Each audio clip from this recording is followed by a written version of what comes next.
Se mel tato por kalame masani ole wati. Keep the watch. Ya wa fo le matai tuina o mata upu o loo tutupu ele ngata fa vao malo ya me se fo i tutonu lava vai fanua au kila ni nei ma tero nei wa fo silfia le tatu tuno le la wa mausia lau le leise mai fo i le fionga le tatu fa tonu ya le sunga le seiuli sa via le ofotone pesita le avatele ma le fa lo ma tutte fa talo fatu la fionga ma lo se fo mnuia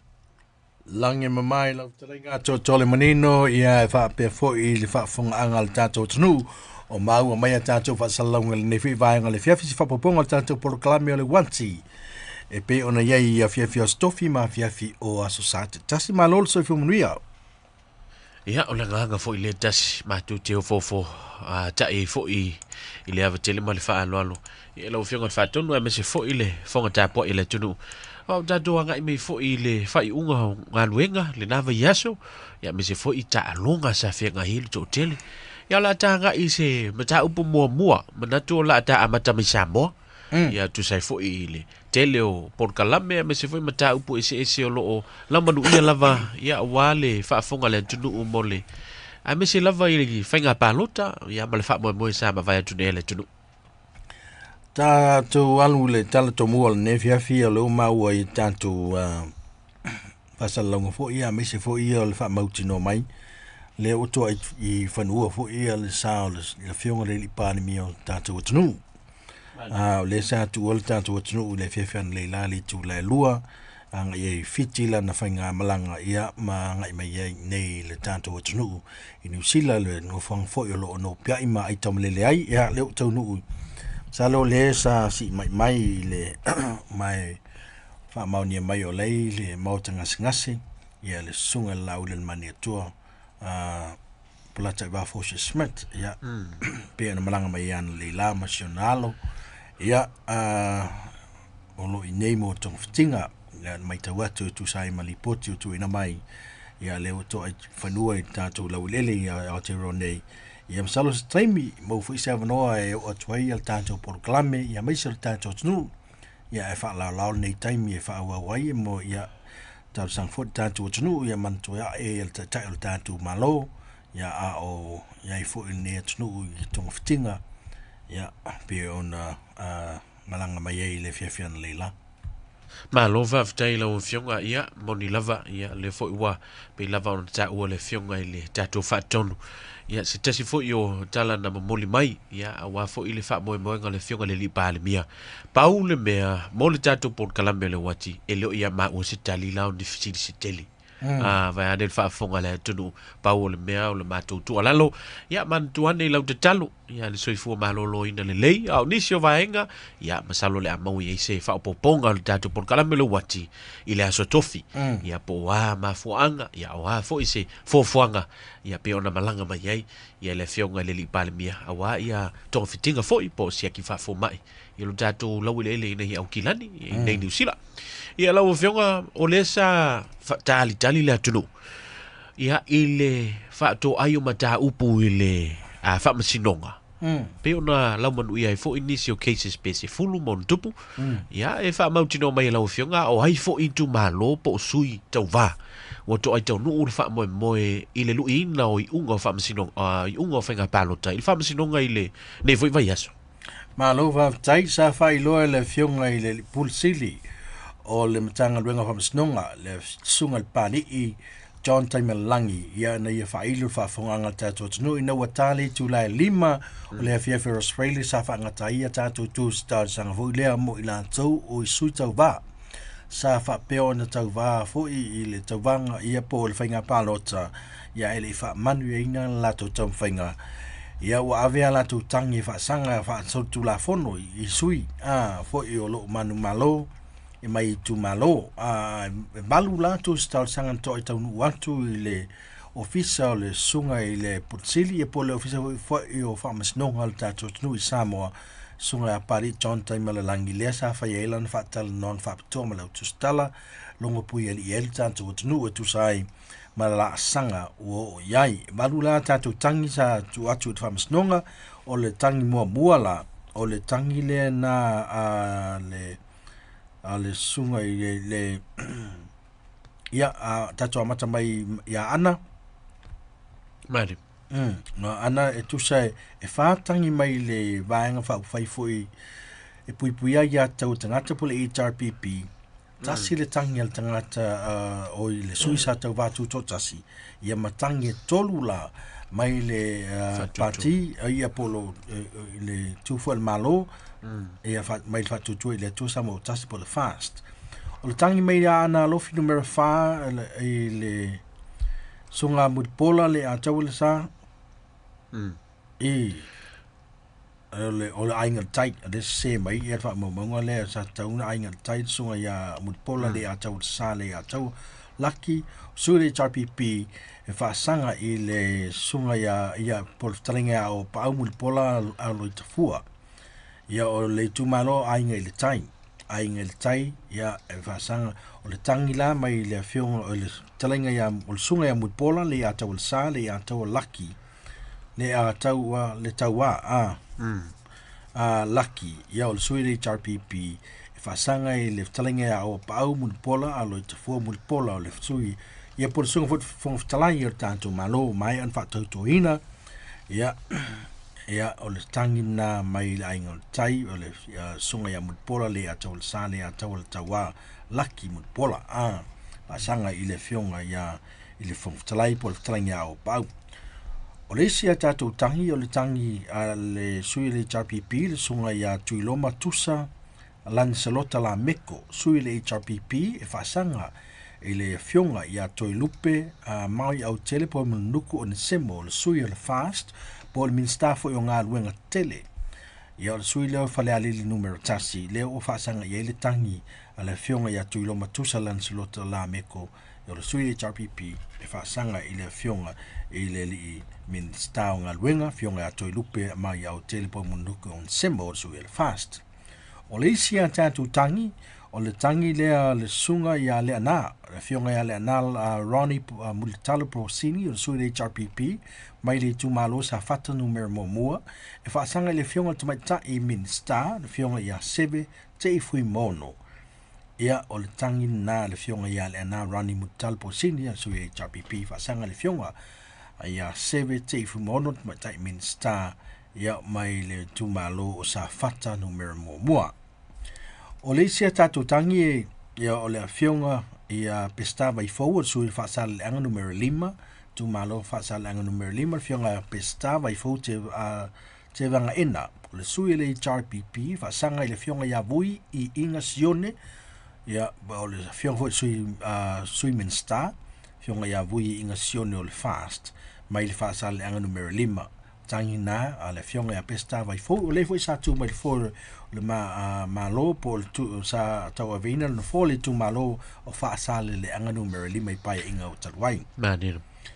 Se le tu malo vai mongo numero 2 o le sui o le fast le fionga ia tamale ta Jansen o le tamale ta Jansen sui le fast e fa sanga le talenga ia lena tai Victor Tamapua o le sui le HRPP mai na le tato tu malo vai mongo numero 2 o le isi tangi sa tu inatu wharuina ia o le sui o le whaasale le anga numero 2 le fionga ia mangele se kasi fia ui o le sui o le fast o le fu isa tau e veino le foli tu malo mai pai inga taluai e whaasanga i le talenga wa e lua centenary sa mau o le sui o le HRPP ia o le sui lea o le whaasale le anga numero 2 le ana manu malo ia le uto a whaasanga i le tangi e le fionga ia mangele sa malolo i whainga palota na mai atu. O le sia tātou tangi o ta otu hamsnonga o whaasale anga numero 3. Whaasale anga numero 3 lo tu lai mai ai le songa ia pali namlau ulu sami leota po le whatalenga namlau ulu pali sami leota o le sui le HRPP. Ia o lo whaasanga ia le tangi po le tangi le fionga le sunga ia pali o li o ta eu pali li o ta eu masipau. Yeah. It's real fast. Ia o le fu sa ave ma fo talai tatu malo i tau sanga o vai. Ia ma tangi mun muli la sa fa uri na tu le fia fia Australian na. Ia o le tangi na mai fale alili numero 2. Le fionga le ngaftasi ia fui mono Maria Meredith o le sui tutu tasi. Fui mono Maria Meredith le sui tu to tasi fa sanga le fionga ia fui mono tito a safo o le sui o le fast ia o le sofo le min star o le tatou malo ia o tatou tangi na malu le ua taunu atu le whamasnonga tu saimi whamawina ua tapuni te me whangatai te ia bo petitions po tatou talsanga ia peitai o le iai ia le avanoa e lima la so whaingaluenga a matatu le asa o tai au e mawhai ai e sui nei ona whaila mai pe whamawina le whamasnonga ia ma avisa ia ni lato tali te po ni lato fu tangi fa sanga ia i lato nei o ftangisi po i lato o fai tangi fa sanga ia i lato counter petitions no winga o le sui le fai in po le sui o le fa sanga tu i le tangi i o le a tali mai e tu sai fo i masana ia fo ia ni fa mau maua e na te sila fia o le fo in soria sui le tangi il tu la fono pe o io ina ila to fu la va ile vaenga ai o lo ma fai e sui umani fa sanga tu itang ona tali mai ni counter petitions e tu sai male ai inga tu la fono no winga la fai unga la ve so nei las forile ia le ama ai ona faila ia ona mai fo ila is fa si slanga lo ia ale sungal pali i John Taimele Langi o ofisa sili o tatou matanga luenga o whamasnonga o na manino ila ia o le taimi ave atuai tu whatasi tangi nei tangi ma lato countainga po lato tali mai tangi nei whasangati i lato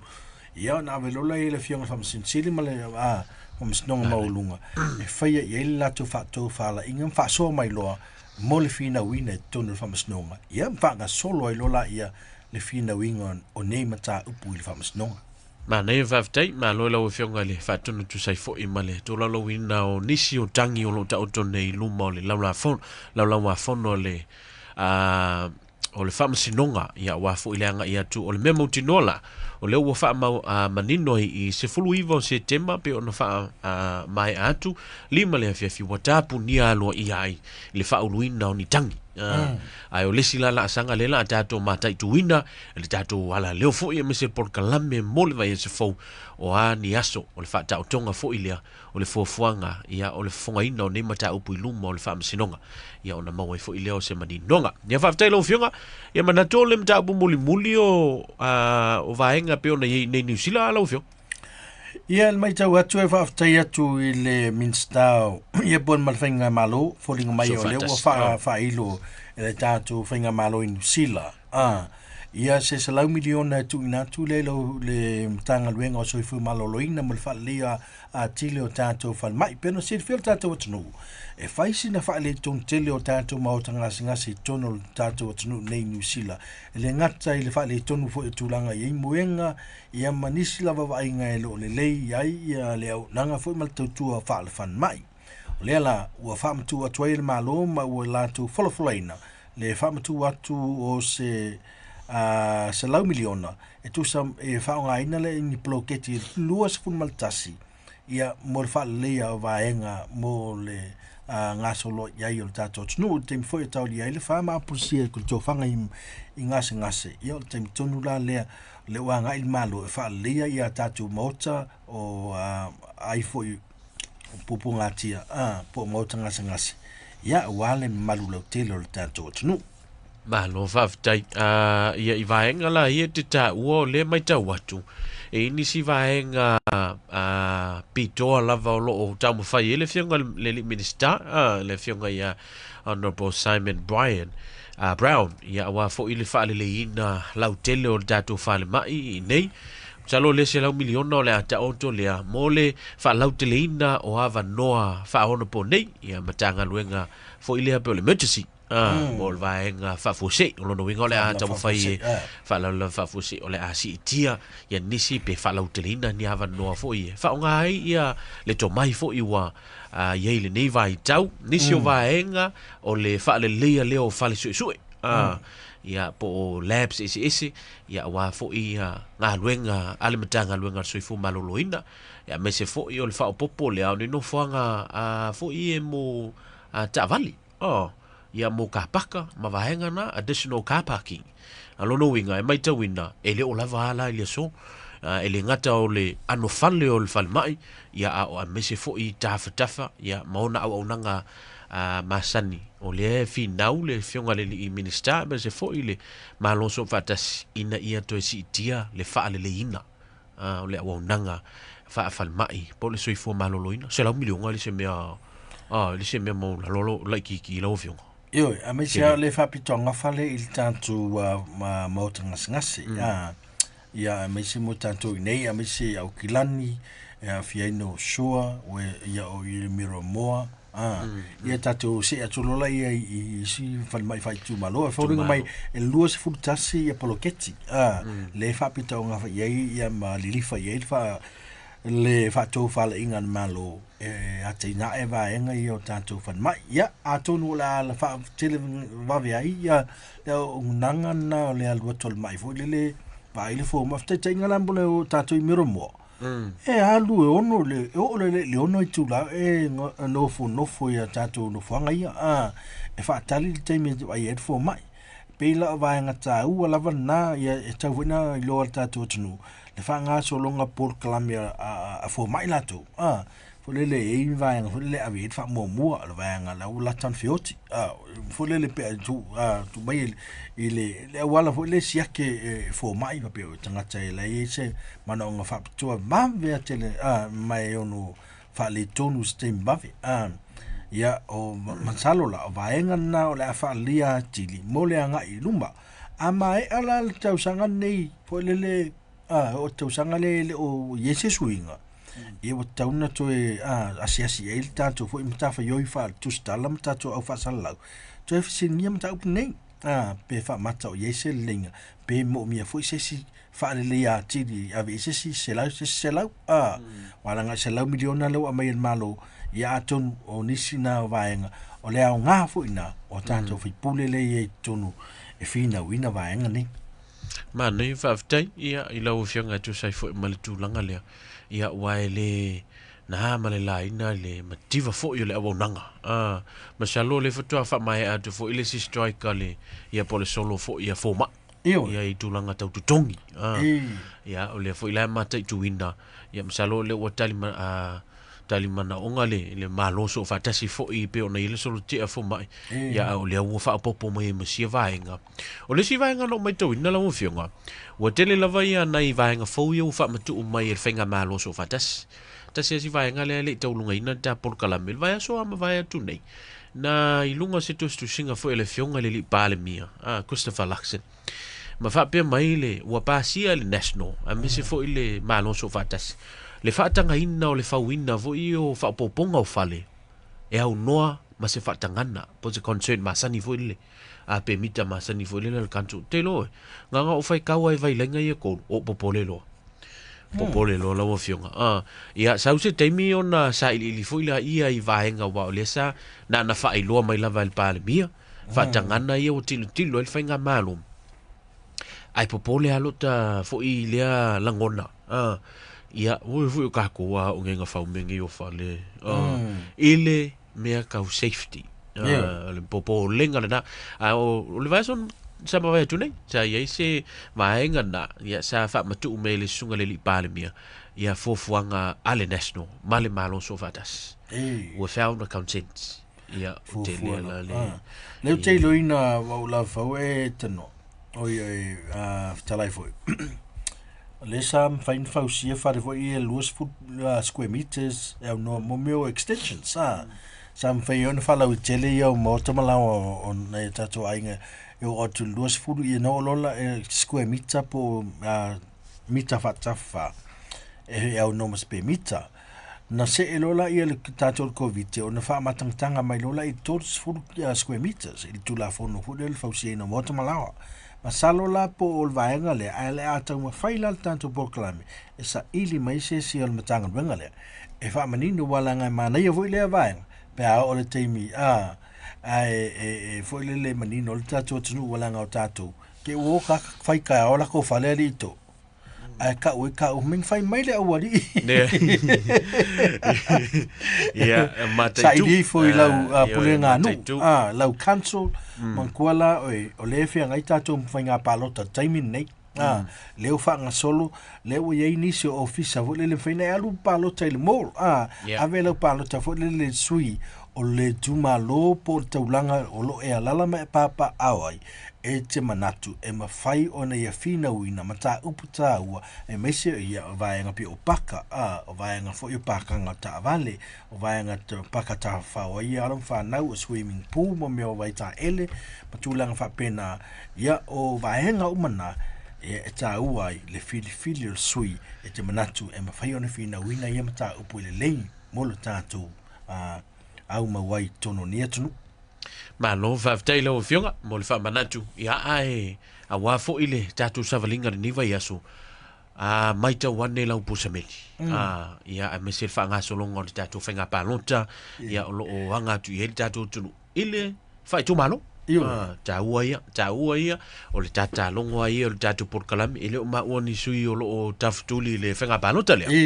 O le maua tātā longa ma le whamanatu le tātou tunu, tā ua ia o le whai o lo sau. Io e palota, ia ile palota fai tu malolo fa nga solo. A fai o le nai te fia tau muli a ia tātou sui Pasifika, ia mase fo i o tamali o le tunu, ia o mea ngi lau tiki. O ai o le, o e tolu vaenga, o le whenga palota le fa nga solo. E le ngata o no foa fai tu malo, ia o fea nava nai te alala mai papa awai. O le o no foa o sui fo i fa alistala i laisene, o laisene. O talonga fai tupe ma me se foi likas la toie fai ai unga fai o la sene foi fa matu i company ye o talonga fai tupe ma le ava malos ia a o le si foi vai nga taua o le pulenu ia ma le palota fa pulenu o na o mai tono le pepa na paula valau wa tolua ono fa e si vai nga pe ono ia no fo tauna e na etik a fai alanga ki si langa o ngo uma sa mo ia tik ai fai te via manino le po wai i lato o lo ia lato wa fia fifo i o lo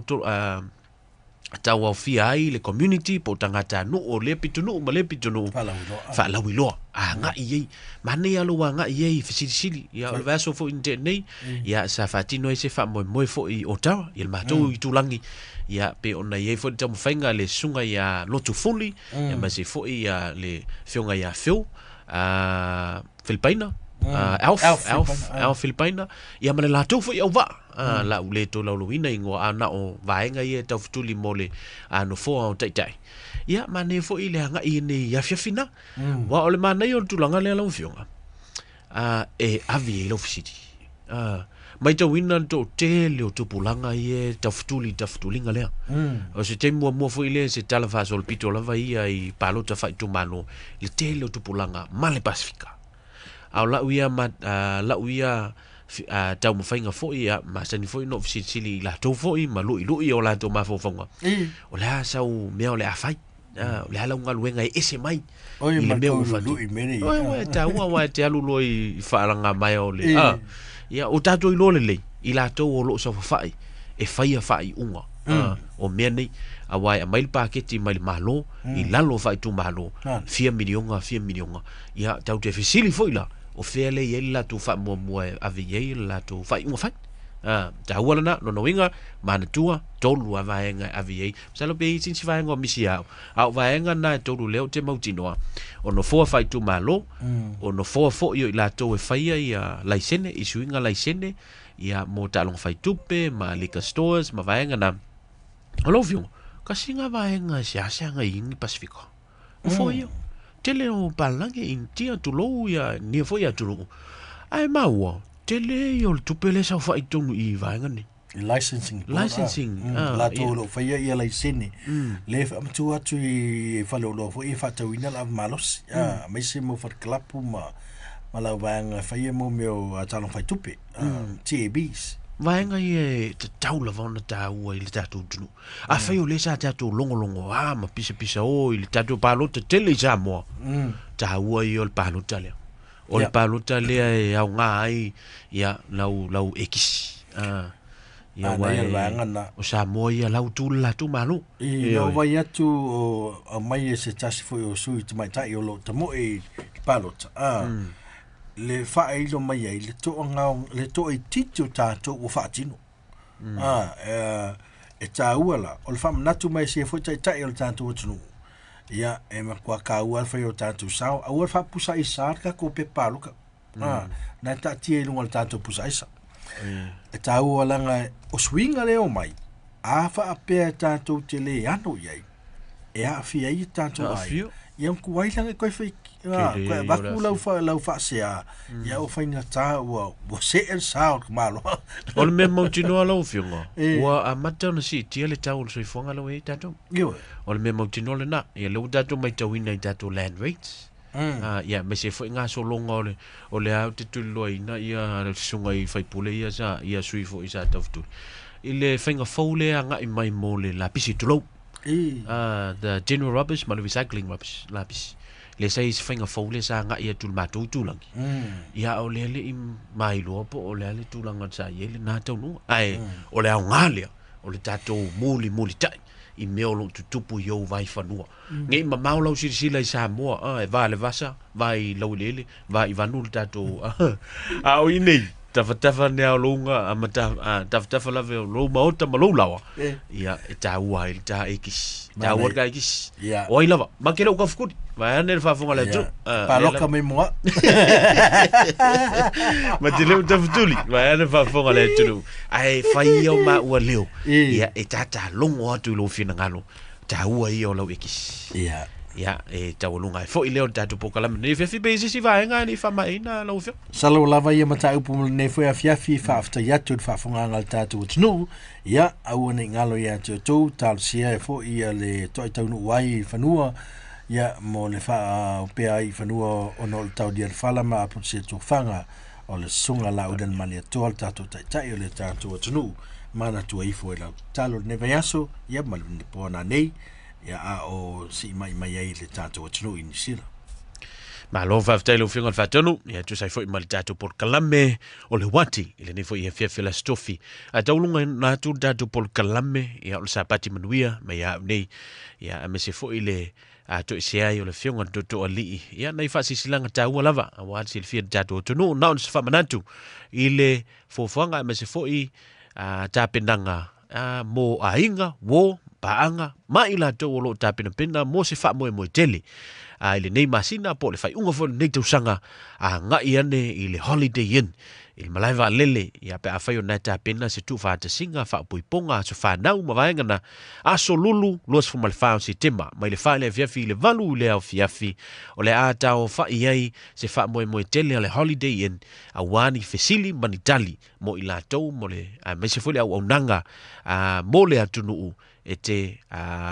manino ai ia po wa fuanga o le fatinonga o lea o lau event na ta pena me se lava ila to lo ta pena ia sofia ia po wa so fa poiponga fu fa ingon nei to sanga o le event lea le holiday inn o le fatino le asolulu ia e te feilo ia tuai i au nanga ese o lo ito tonu o lea fo i company ia ma au mai fo se la tu fa mtalanga e so la tu fe so ani mo oe ile ta penanga o lo waso po nga ata o le fale fa ngaina o ila tau te fale ai mese fo ile ia tamaftanga catering mavaenga o mana ia o le fiafila le te mauai lo wa no te fisilingi ai company mala la tu o nanga lima tala pe paul fale e le to ngia lau ka paka e te paka fu lau ta vale holiday inn o le toatusi numero 2 Ascot Road i mangele ile a fiafi o le aso lulu pe avatu il soifua maleola ia o le vaenga mulmulina walta tu maftanga le ua se mai foi to ai tau no le sa o le sunga le fafingainga se via kilika mese elia wale so ngon tatu por kalamelo nei fiafi a mole tulanga faftai fatanga ino so matu vai ni to tonu lo maota malo lawa ia po tonu foi o lo sa fe lava e maua mai le tautua ale sapati manuia le nei fiafi ia mole tulanga faftai manatu lava ia o alava ne matou fa metalanga o se pati foi o se anga o le tautamali i lau fa fonga anga le tunu pele ia matou te talo atu fa mangalo le tua lo matou vai fa mangalo mai foi ia se au na fa tau va ia wa fo le tatou maftanga ia manatu lava e matua atu foi ia toe sa mo le tunu pele i le nei fiafi ia tau manu fuanga malava singa o te toe le nei po ia toe te talo i le tua tatu to e ftapa i numo lungo ngalu pe au le ea le vai se fou pe man tu le sui fu malola le su tofi ia ona tatu toi mafuta fo ile mai le nei fiafi tau lunga hatu se tautua Samoa e mai le fifi a kuaia pole au fai pese i le nei fiafi mo le toi lo faanga ia i la tau fia ngai manga luenga nei po lo fa atu ia nei sio tinama tua fui mono fiti vai tu tivoli le lua lo fitele mo tina fa ftai tapo nei po